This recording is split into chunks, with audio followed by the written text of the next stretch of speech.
Welcome, it's Christopher Taylor with Sovereign Harmony up on the hill early this morning here with the setting moon over here, if you can see it there. So, a little before sunrise, we're getting there. Just coming off of that full moon that we had in Cancer yesterday morning, Saturday morning. So, I'm going to go over the astrology of the week for January 4th to the 10th coming up here. And so, a lot of it has to do with following up on this full moon energy. And this full moon, it opposed a burgeoning triple conjunction between Venus, Mars, and the Sun in Capricorn, which is going to perfect this week. So that'll be a topic of this week. And it kind of is finishing off an ongoing aspect, a square between Jupiter in Cancer and Chiron in Aries as well. And then finally is aspecting the moon's nodes, so North Node in Pisces, South Node in Virgo. And so it all kind of themed around this idea of coming into a culmination of our self-acceptance, leaning into where we're feeling our future pulling us, and not being tempted by the logic of the past, and setting new groundwork for creative cycles moving forward. Because again, if we go back to this Saturn-Neptune conjunction that's coming up in Aries in February, it's all about bringing our whole selves in. So we've really got to expand ourselves to allow more of us here. So we're not limiting ourselves. And so this full moon has kind of eased us into the new year. So now we're in this 1 year. We're approaching the Chinese New Year, the fire horse in February as well. And there's a sense of gradual expansion of ourselves. And that's really what this triple conjunction, which is opposing Jupiter by the end of this week, what that has to do with. But before we get there, we get on Tuesday, that is when a Venus joins the Sun. That is what's called a Venus star point. Okay, these are very important turning points in the zodiac. Okay, and they happen, every so often, and they basically set in new cycles when it comes to like community, where our hearts lie, things of that nature. Then Venus and Mars are going to join each other on Wednesday, and then Mars and the Sun are going to join each other on Friday. So there's really 3 cycles starting. It's the Venus Sun, the Venus Mars, and then the Mars Sun cycles. And so all of these represent, new beginnings in those realms. So creatively, in terms of our action, in terms of our hearts and our desires, it's all coming together in one point to reflect where we're headed. Because this full moon is kind of taking us, passing that baton from the past to the future as we open ourselves up more for what's coming with the Saturn-Neptune conjunction that wants more of us here, more of our self-responsibility as well. Okay, by the time we get to the end of the week, Friday, Saturday time frame, that triple conjunction is going to be pretty exact, all around about 20 degrees Capricorn. We're going to have Venus, Sun, and Mars all around 20 degrees Capricorn, and that will be opposing Jupiter at 20 degrees Cancer. So very potent energy, again, about stretching and expanding and growing. So what we come through with this full moon, it's taking that to the next level, because we've got to make room for ourselves, like I said. And that stretching can cause growing pains, right? And we'll see that next week when that triple conjunction starts to square Chiron and Aries. So going back to the same themes that were lit up by the full moon, okay? But the stretching phase, it's going to be, somewhat exciting. And then again, it can be somewhat like disconcerting, because it can bring up things from the past with Jupiter in Cancer retrograde, and past times where we had opportunities to expand into things and we pulled back because we didn't feel confident or ready. And what's happening this week is we're being expanded and being shown, hey, no, it's time. It's time to step forward. And things are going to start unfolding here in the coming months that will allow that to happen. But we've really got to prepare ourselves inwardly for that expansion. So that's really the main themes of this week.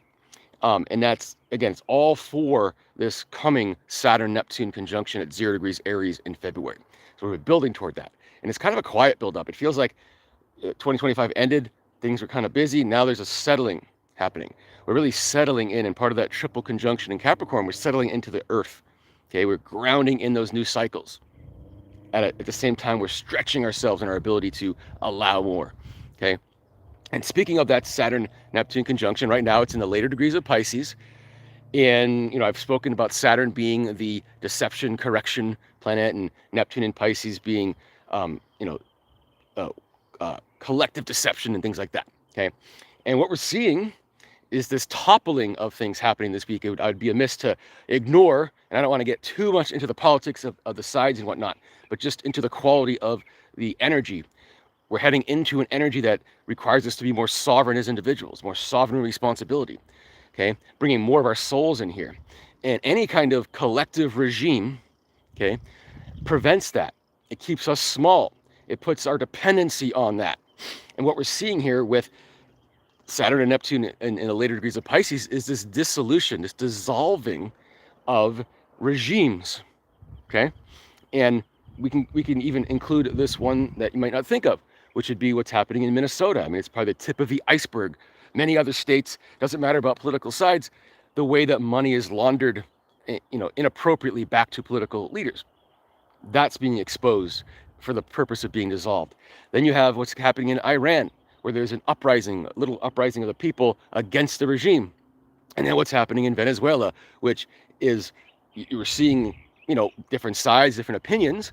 But the point is there's a regime that's starting to fall apart. And it's going to make way for more sovereignty, more independent responsibility.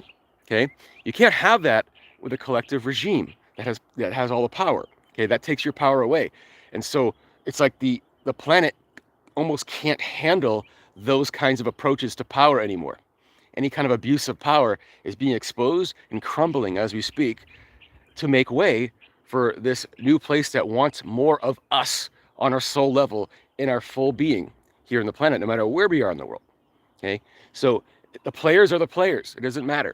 What matters is how the energy gets there. It's kind of like God works in mysterious ways. There's many ways to get to an endpoint, and whether there's an uprising, in one state when it comes to money laundering and whatnot, if it opens up our eyes to where it's happening everywhere, that's what has to happen. If there's an uprising of the people directly, or from the top, popping the top off, like what happened in Venezuela, either way, it's resulting in a similar thing, which is resulting in an opportunity for sovereignty to lead the way.